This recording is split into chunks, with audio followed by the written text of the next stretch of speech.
Hi friends, എല്ലാവർക്കും recipes by രേവതിയുടെ ഒരു പുതിയ എപ്പിസോഡിലേക്ക് സ്വാഗതം. റവ ഉപയോഗിച്ച് ആവിയിൽ വേവിച്ചെടുത്ത് തയ്യാറാക്കിയെടുക്കാൻ വേണ്ടി പറ്റുന്ന നല്ല ടേസ്റ്റി ആയിട്ടുള്ള ഒരു പലഹാരത്തിൻ്റെ റെസിപ്പിയുമായിട്ടാണ് ഇന്ന് ഞാൻ വന്നിരിക്കുന്നത്. ഈ ഒരു പലഹാരം ഉണ്ടാക്കാനായിട്ട് വളരെ കുറച്ച് എണ്ണ മാത്രമേ ഉപയോഗിച്ചിട്ടുള്ളൂ. വളരെ ഹെൽത്തി ആയിട്ടുള്ള വളരെ ടേസ്റ്റി ആയിട്ടുള്ള ഈ ഒരു പലഹാരം എങ്ങനെയാണ് ഉണ്ടാക്കുന്നതെന്നൊക്കെ നമുക്കൊന്ന് നോക്കിയിട്ട് വരാം. ഇതുണ്ടാക്കിയിരിക്കുന്നത് റവ ഉപയോഗിച്ചിട്ടാണ്. ഞാനിവിടെ ആദ്യം തന്നെ മിക്സറിൻ്റെ ചെറിയ ജാർ എടുത്തിട്ടുണ്ട്. അതിലേക്ക് 1/4 കപ്പ് അളവ് റവയാണ് ഇട്ട് കൊടുത്തിരിക്കുന്നത്. നിങ്ങൾക്ക് വറുത്തതോ വറുക്കാത്തതോ ആയിട്ടുള്ള റവ ഉപയോഗിക്കാവുന്നതാണ്. ഞാനിവിടെ വറുത്ത റവയാണ് ഉപയോഗിച്ചിരിക്കുന്നത്. അത് ഇതുപോലെ ഫൈനായിട്ടൊന്ന് പൊടിച്ചെടുക്കാം. അത് ഞാനിവിടെ ഒരു വലിയ പാത്രത്തിലേക്ക് മാറ്റി കൊടുത്തിട്ടുണ്ട്. ഇനി ഇതിലേക്ക് ആവശ്യമായിട്ടുള്ളത് തൈരാണ്. ഞാനിവിടെ 1/2 കപ്പ് അളവ് തൈരാണ് ചേർത്ത് കൊടുക്കുന്നത്. ഇനി ഇതിലേക്ക് ആവശ്യത്തിന് ഉപ്പാണ് ചേർത്ത് കൊടുക്കേണ്ടത്. 1/2 ടീസ്പൂൺ അളവിൽ ഉപ്പാണ് ഞാനിവിടെ ചേർത്ത് കൊടുത്തിരിക്കുന്നത്. ഇതിൻ്റെ കൂടെ തന്നെ 1/4 ടീസ്പൂൺ അളവിൽ ബേക്കിംഗ് സോഡ കൂടെ ചേർത്ത് കൊടുക്കാം. ഇനി ഇതിലേക്ക് 1/2 ടീസ്പൂൺ അളവിൽ ചില്ലി ഫ്ലേക്സ് ആണ് ചേർത്ത് കൊടുത്തിരിക്കുന്നത്. ചില്ലി ഫ്ലേക്സ് ചേർത്ത് കൊടുക്കുന്നത് ഓപ്ഷനിലാണ്. ഇഷ്ടമുണ്ടെങ്കിൽ മാത്രം ചേർത്ത് കൊടുത്താൽ മതി.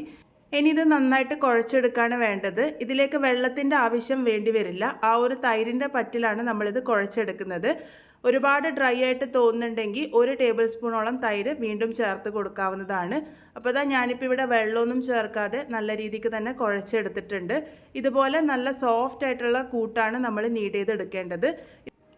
നല്ല സോഫ്റ്റ് ആയിട്ടാണ് നമ്മളുടെ കൂട്ടിരിക്കുന്നത്. ഈ ഒരു കൂട്ട് നമ്മളൊരു 10 മിനിറ്റ് നേരത്തേക്ക് റെസ്റ്റ് ചെയ്യാൻ വേണ്ടി വെക്കണം. റവ ആയതുകൊണ്ട് തന്നെ കുറച്ച് സമയം കഴിയുമ്പോൾ ഇതൊന്നും കൂടെ ഒന്ന് പൊങ്ങി വരും. അപ്പോൾ ഒരു 10 മിനിറ്റ് നേരത്തേക്ക് നമുക്കിത് റെസ്റ്റ് ചെയ്യാൻ വേണ്ടി വെക്കാം. ആ ഒരു സമയത്ത് ഇതിൻ്റെ ഫില്ലിംഗ് തയ്യാറാക്കിയെടുക്കാം. ഞാനിപ്പോൾ ഇവിടെ ഫില്ലിംഗ് തയ്യാറാക്കിയിരിക്കുന്നത് ചിക്കൻ ഉപയോഗിച്ചിട്ടാണ്. കുറച്ച് ബോൺലെസ് ആയിട്ടുള്ള ചിക്കൻ എടുത്തിട്ട് ഉപ്പും മഞ്ഞൾപ്പൊടിയും കുറച്ച് കുരുമുളക് പൊടിയും ഇട്ടിട്ട് നല്ലപോലെ വേവിച്ചെടുത്തതിന് ശേഷം മിക്സറിൻ്റെ ചെറിയ ജാറിലിട്ടിട്ട് പൾസ് ചെയ്തെടുത്തിരിക്കുന്നതാണ്. ചൂടൊക്കെ ഒന്ന് ആറി വന്നതിന് ശേഷം വേണം പൾസ് ചെയ്തെടുക്കാൻ വേണ്ടിയിട്ട്. അങ്ങനെ എടുത്തിരിക്കുന്ന ചിക്കനാണിത്. ഇത് ഏകദേശം 1 കപ്പിൻ്റെ അടുത്തുണ്ട്. ഇതിലേക്ക് 1/2 കപ്പ് അളവ് ഗ്രേറ്റ് ചെയ്തിരിക്കുന്ന ക്യാരറ്റും 1/2 കപ്പിൻ്റെ അടുത്ത അളവിൽ തന്നെ ചെറുതായിട്ട് കട്ട് ചെയ്തിരിക്കുന്ന ക്യാപ്സിക്കം ആണ് ചേർത്ത് കൊടുത്തിരിക്കുന്നത്. ഇതിലേക്ക് ഒരു പച്ചമുളക് ചെറുതായിട്ട് അരിഞ്ഞതും കൂടെ ചേർത്തിട്ടുണ്ട്. കുറച്ച് മല്ലിയില കൂടെ ചെറുതായിട്ട് അരിഞ്ഞത് ചേർത്ത് കൊടുക്കാം. ഇനി ഇതിലേക്ക് 1/2 ടീസ്പൂൺ അളവിൽ ഇഞ്ചി വെളുത്തുള്ളി പേസ്റ്റാണ് ചേർത്ത് കൊടുത്തിരിക്കുന്നത്. അതുപോലെ തന്നെ എരിവിന് പാകത്തിന് ഞാനിവിടെ 1 ടീസ്പൂൺ അളവിൽ ചില്ലി ഫ്ലേക്സ് ആണ് ഇട്ട് കൊടുത്തിരിക്കുന്നത്. ഇതിലേക്ക് 1/2 ടീസ്പൂൺ അളവിൽ ചിക്കൻ മസാലയും 1/2 ടീസ്പൂൺ അളവിൽ മല്ലിപ്പൊടിയും കൂടെ ചേർത്ത് കൊടുത്തിട്ടുണ്ട്. ഇനി ആ ഒരു ചിക്കൻ വേവിക്കുമ്പോൾ ഞാൻ ഉപ്പ് ചേർത്തിരുന്നു. എങ്കിൽ കൂടി പച്ചക്കറിയൊക്കെ ചേർത്തത് കൊണ്ട് ഒരു 1/4 ടീസ്പൂൺ അളവിൽ ഉപ്പും കൂടെ നമുക്ക് ചേർത്ത് കൊടുക്കാം. ഇനി എല്ലാം കൂടെ നന്നായിട്ടൊന്ന് മിക്സ് ചെയ്തെടുക്കാം. പച്ചക്കറി നിങ്ങൾക്ക് ഇഷ്ടാനുസരണം മാറ്റി ഉപയോഗിക്കാവുന്നതാണ്. അതുപോലെ ചിക്കൻ ഉപയോഗിക്കേണ്ടതുണ്ടെങ്കിൽ മുട്ട ഉപയോഗിച്ചോ അല്ലാന്നുണ്ടെങ്കിൽ വെറും പച്ചക്കറി ഉപയോഗിച്ചോ നമുക്ക് ഈ ഒരു ഫില്ലിംഗ് തയ്യാറാക്കി എടുക്കാവുന്നതാണ്. ഇത്രയേ ഉള്ളൂ. വളരെ സിമ്പിളായിട്ട് തയ്യാറാക്കിയെടുക്കാൻ വേണ്ടി പറ്റുന്ന നമ്മളുടെ ഫില്ലിംഗ് ഇവിടെ റെഡി ആയിട്ടുണ്ട്. അപ്പോൾ ഈ ഒരു ഫില്ലിംഗ് തയ്യാറാക്കിയെടുക്കുന്ന അത്രയും സമയം ഞാനിവിടെ കൂട്ട് റെസ്റ്റ് ചെയ്യാൻ വേണ്ടി വെച്ചിരുന്നു. ഏകദേശം 10 മിനിറ്റോളം ആയിട്ടുണ്ട്. ഇപ്പോൾ കൂട്ട് നിങ്ങൾക്ക് കാണുമ്പോൾ തന്നെ മനസ്സിലാകുന്നുണ്ടാവും, നേരത്തതിൽ നിന്നും കുറച്ചും കൂടെ കട്ടിയായിട്ട് വന്നിട്ടുണ്ട്. ഇതിലേക്ക് ഇനി 1 ടീസ്പൂൺ അളവിൽ എണ്ണ ഒഴിച്ചിട്ട് ഒന്ന് നന്നായിട്ട് തന്നെ മിക്സ് ചെയ്തെടുക്കാം. ഒന്നും കൂടെ നന്നായിട്ടൊന്ന് കുഴച്ചെടുത്തതിന് ശേഷം നമുക്കിത് ഉരുളകളാക്കിയിട്ട് മാറ്റിയെടുക്കാം. ഞാനിതിപ്പോൾ നന്നായിട്ട് തന്നെ ഒന്ന് കുഴച്ചെടുത്തിട്ടുണ്ട്. ഇതുപോലെ കുഴച്ചെടുത്തതിന് ശേഷം ഞാനിവിടെ 2 ഉരുളകളാക്കിയിട്ടാണ് ഇത് മാറ്റിയെടുത്തിരിക്കുന്നത്. ഇനി ഇത് പരത്തിയെടുക്കാനാണ് പോകുന്നത്. നമ്മൾ സാധാരണ ചപ്പാത്തിക്കൊക്കെ പരത്തിയെടുക്കുന്ന പോലെ തന്നെയാണ് പരത്തിയെടുക്കാൻ വേണ്ടി പോകുന്നത്. അതിന് വേണ്ടിയിട്ട് പലകയിലേക്ക് കുറച്ച് എണ്ണയൊന്ന് ആദ്യം സ്പ്രെഡ് ചെയ്ത് കൊടുക്കാം.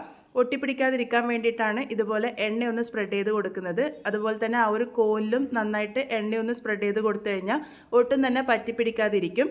ഇതുപോലെ എണ്ണയൊന്ന് സ്പ്രെഡ് ചെയ്തതിന് ശേഷം നമ്മൾ തയ്യാറാക്കി വെച്ചിരിക്കുന്ന ആ ഒരു ഉരുളയിൽ നിന്നും ഒരു ഉരുള എടുത്തിട്ട് നമുക്കിത് പരത്തിയെടുക്കാം. ഇത് ഒരുപാട് കനം കുറച്ച് പരത്തിയെടുക്കേണ്ട ആവശ്യമില്ല. എത്ര കനത്തിലാണ് പരത്തിയെടുക്കേണ്ടതെന്ന് ഞാനിവിടെ കാണിച്ചു തരാം. പിന്നെ നമ്മൾ ചപ്പാത്തിക്കൊക്കെ പരത്തിയെടുക്കുന്ന അത്ര ഈസി ആയിട്ട് പരത്തിയെടുക്കാൻ പറ്റില്ല. ഇതിൻ്റെ സൈഡൊക്കെ ചെറുതായിട്ട് പൊട്ടിയൊക്കെ വരും. അതൊന്നും കുഴപ്പമുള്ള കാര്യമല്ല. അപ്പോൾ ഈ ഒരു രീതിക്ക് ഞാനിവിടെ നന്നായിട്ട് തന്നെ പരത്തിയെടുത്തിട്ടുണ്ട്. അത്യാവശ്യം വലുപ്പത്തിൽ തന്നെ ഞാനിവിടെ പരത്തിയെടുത്തിട്ടുണ്ട്. ഇതിൻ്റെ കനം ഞാൻ കാണിച്ചു തരാം. ഒരുപാട് കനം കൂട്ടിയും അല്ല, എന്നാൽ ഒരുപാട് കനം കുറച്ചുമല്ല. ആ ഒരു രീതിക്കാണ് പരത്തിയെടുത്തിരിക്കുന്നത്. ഇതുപോലെ പരത്തിയെടുത്തതിന് ശേഷം ഇതിൻ്റെ മുകളിലേക്കായിട്ട് ചിക്കൻ്റെ ആ ഒരു ഫില്ലിംഗ് ആണ് വെച്ച് കൊടുക്കാൻ വേണ്ടി പോകുന്നത്. അതിൻ്റെ പകുതി പോർഷൻ എടുത്തിട്ടാണ് ഇതിൻ്റെ മുകളിലേക്ക് നിരത്തി കൊടുത്തിരിക്കുന്നത്. ആ ഒരു അരികുകൾ ഒന്ന് ചെറുതായിട്ട് വിട്ടിട്ട് വേണം നമ്മളിത് പരത്തി കൊടുക്കാൻ വേണ്ടിയിട്ട്. നമ്മൾ ഇതുപോലെ പരത്തിയെടുത്തതിന് ശേഷം ഒന്ന് റോൾ ചെയ്തെടുക്കാനാണ് പോകുന്നത്. അപ്പോൾ ആ ഒരു അരികിലേക്കൂടെ പുറത്തേക്ക് വരാതിരിക്കാനാണ് കുറച്ചൊന്ന് വിട്ടിട്ട് വേണം പരത്തി കൊടുക്കാൻ വേണ്ടിയിട്ടെന്ന് പറയുന്നത്. അപ്പോൾ ദാ ഇതുപോലെ ഈവണായിട്ട് ഞാനൊന്ന് പരത്തിയെടുത്തിട്ടുണ്ട്. അതിനുശേഷം നമ്മളിത് റോൾ ചെയ്തെടുക്കാനാണ് പോകുന്നത്. ഒരു ഭാഗത്തിൽ നിന്നും ഒന്ന് അമർത്തി പിടിച്ച് നമുക്ക് റോൾ ചെയ്യാം. ഒരുപാട് ലൂസായിട്ടല്ല റോൾ ചെയ്തെടുക്കേണ്ടത്. ഒന്ന് അമർത്തി വേണം റോൾ ചെയ്തെടുക്കാൻ വേണ്ടിയിട്ട്.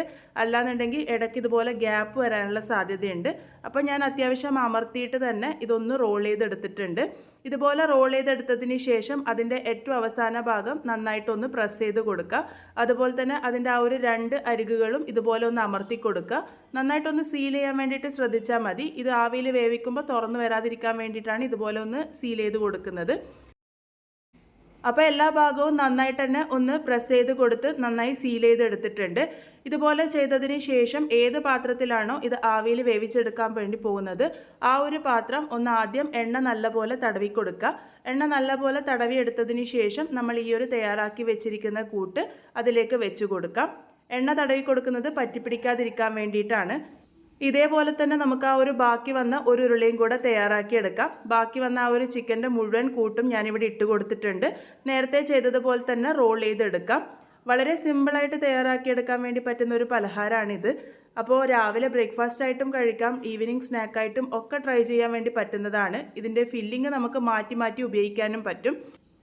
ഇതും ഞാനിവിടെ നന്നായിട്ട് തന്നെ സീൽ ചെയ്തെടുത്തിട്ടുണ്ട്. അതും ആ ഒരു പാത്രത്തിലേക്ക് തന്നെ മാറ്റി വയ്ക്കാം. ഇനി ഇത് ആവിയിൽ വേവിച്ചെടുക്കാനാണ് പോകുന്നത്. അതിന് വേണ്ടിയിട്ട് സ്റ്റീമർ നേരത്തെ തന്നെ വെള്ളം ഒഴിച്ചിട്ട് ആവി വരാൻ വേണ്ടി വെച്ചിരുന്നു. ആവി നല്ലപോലെ വന്നതിന് ശേഷം വേണം ആ ഒരു പാത്രം ഇറക്കി വെച്ച് കൊടുക്കാൻ വേണ്ടിയിട്ട്. അപ്പോൾ ഞാനിപ്പോൾ ഈ ഒരു പാത്രം ഇതിലേക്ക് ഇറക്കി വെച്ച് കൊടുത്തിട്ടുണ്ട്. ഇനി ഇത് മീഡിയം ഫ്ലെയിമിൽ 15 മിനിറ്റ് നേരത്തേക്കാണ് കുക്ക് ചെയ്തെടുക്കേണ്ടത്. ഒരുപാട് ലോ ഫ്ലെയിമിൽ വെക്കേണ്ട ആവശ്യമില്ല. മീഡിയം ടു ഹൈ ഫ്ലെയിമിൽ വെച്ചിട്ട് 15 മിനിറ്റ് നേരാകുമ്പോഴേക്കും ഇത് പാകത്തിന് റെഡി ആയിട്ടുണ്ടാകും. ഇതിപ്പോൾ പാകത്തിന് റെഡി ആയിട്ടുണ്ട്. ഇതിൻ്റെ ചൂടൊക്കെ ഒന്ന് മാറി വരാൻ വേണ്ടിയിട്ട് ഞാനിവിടെ മാറ്റി വെച്ചിരുന്നു. ചൂട് നല്ലപോലെ ആറി വന്നതിന് ശേഷം മാത്രം ഡീമോൾഡ് ചെയ്തെടുത്താൽ മതി. ഒട്ടും തന്നെ പറ്റിപ്പിടിക്കൊന്നുമില്ല. ഇനി ഇതിപ്പോൾ ഇഷ്ടമുള്ള ഷേപ്പിൽ കട്ട് ചെയ്തെടുക്കാനാണ് പോകുന്നത്. നിങ്ങൾക്ക് ഏത് ഷേപ്പിലാണോ വേണ്ടത് ആ ഒരു ഷേപ്പിൽ ഇത് കട്ട് ചെയ്തെടുക്കാവുന്നതാണ്. ഞാനിതിപ്പം ഒരല്പം വലുപ്പത്തിലാണ് കട്ട് ചെയ്തെടുത്തിരിക്കുന്നത്. അതിൻ്റെ 2 അരികുകളിൽ നിന്ന് ഞാൻ ഇതുപോലെ ഒന്ന് കട്ട് ചെയ്ത് മാറ്റി വെച്ചിട്ടുണ്ട്. അവിടെ ഫില്ലിങ് ഒരല്പം കുറവായിരിക്കും. എന്നിട്ട് ആ ഒരു നടുഭാഗം 3ആയിട്ടാണ് കട്ട് ചെയ്തെടുത്തിരിക്കുന്നത്.